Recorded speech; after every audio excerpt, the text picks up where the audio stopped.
Okay, so we're not demonizing carbs, and we're deciding what, or talking about the right fats versus the wrong fats. Where does protein fit into the equation? And I do love that you talk about everybody's different, because my view is me compared to me 3 years ago needs a different profile of foods.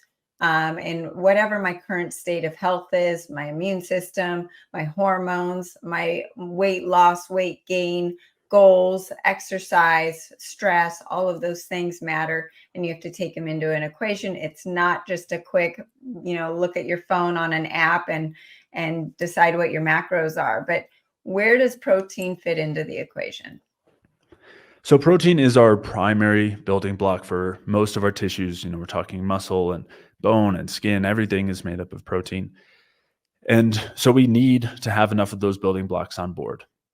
That being said, we don't really use protein very efficiently as a fuel source. Normally, we actually just convert it to glucose if we do need to use it for fuel.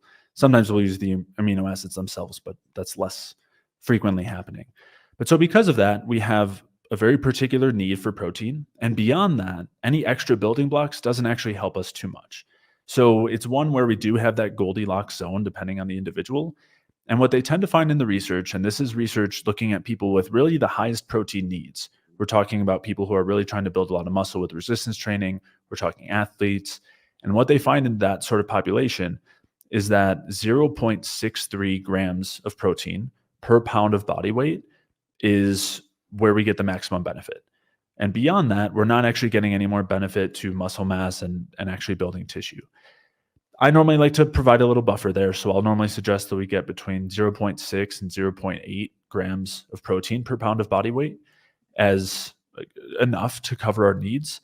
But beyond that, if we're talking about wanting to actually improve our structure, improve whether we're talking muscle mass or our brain or liver or any sort of other organ we want to repair, beyond that, right, 0.6 to 0.8 grams of protein per pound, we actually don't get any more benefit, and we can start to have some negatives. And that's, I would say, the biggest one is we're just displacing our fuel.